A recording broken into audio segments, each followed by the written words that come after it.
Оң карасаңыз ал жерде устахана экен да. Налог төлөбөйт, үйүндө жашын иштеп атат өзбек. Ал жерде бүт машиналар жолго туруп алган, параллельный машина, көз жол жок. Бул жолду бүт тейлеп алган мынтип. Үйүнө киргизсе машиналарды алсын ал жерде, айтың бирөөсүн жиберин. Кыргызстанда көчүү 4,5 балга жеткен жер титирөө катталды. Кече 20 октябрь күнү саат 23:44 Кыргызстандын аймагында учугундагы көчүү 4,5 балга жеткен жер титирөө катталды. Бул тууралуу УКМден билдиришти. Жер титирөө Ош облусунун Алай районунун Нура айылында 3,5 бал, Бордоо айылында 3 бал, Нура айылынан 29 чакырым түштүк батышта, Экизяк айылынан 30 чакырым түштүк батышта, Эркаштам айылынан 35 чакырым түштүк батышта, Көксу айылынан 34 чакырым түштүк чыгышта, Бордоо айылынан 35 чакырым чыгышта деп сезилген. Алдын ала маалыматтар боюнча жер титирөөдөн жабыркагандар жана кыйроолор катталган жок.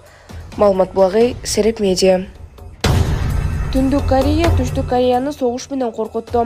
Пхеньян Түштүк Кореялык учкучсуз учак анын аймагында табылганын ырастагандан кийин муну олуттуу аскердик провокация деп айыптады.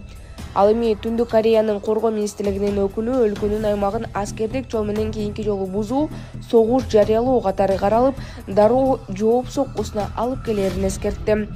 Түндүк Корея бийлигинин маалыматы боюнча 13 октябрда Пхеньянда кулап түшкөн Түштүк Кореялык аскердик учкучсуз учуучу учактын калдыктары табылган.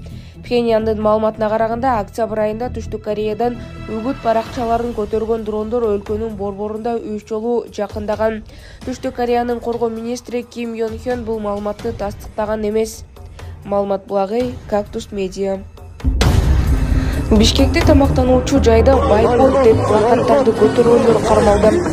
18-19 октябрь күндөрү Бишкекте жайгашкан соода борборлорунун бириндеги тамактануучу жайда белгисиз адамдар коомдук жайда өзүн алып жүрүү эрежелерин одону бузушуп, байкот деген сөздөр жазылган плакаттарды көтөрүп, күзөт кызматкерлеринин талаптарына баш ийбестен коомдук жайга бүлүп салып, коомчулукка жар көрүнгөн аракеттерди жасашып, интернет тармактарында өз аккаунттарына жарыялашкан.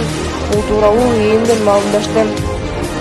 Аталган факты боюнча Бишкек шаардын Светлов РИИБтин тергөө кызматы тарабынан кылмыш иши козголуп, тергөө иштери жүрүп жатат. Тергөө жана ыкчам иликтөө аракеттеринин жыйынтыгында 1995-жылы туулган КА жана 2000-жылы туулган ЖС, 2000-жылы туулган КБ, 1998-жылы туулган ТИ аттуу шектүүлөр аныкталып кармалып, борбордук милициянын кызматкерлери жана УКМК кызматкерлери менен биргеликте Свердлов РИИБтин тергөө кызматына жеткирилип, териштирүү иштери башталган.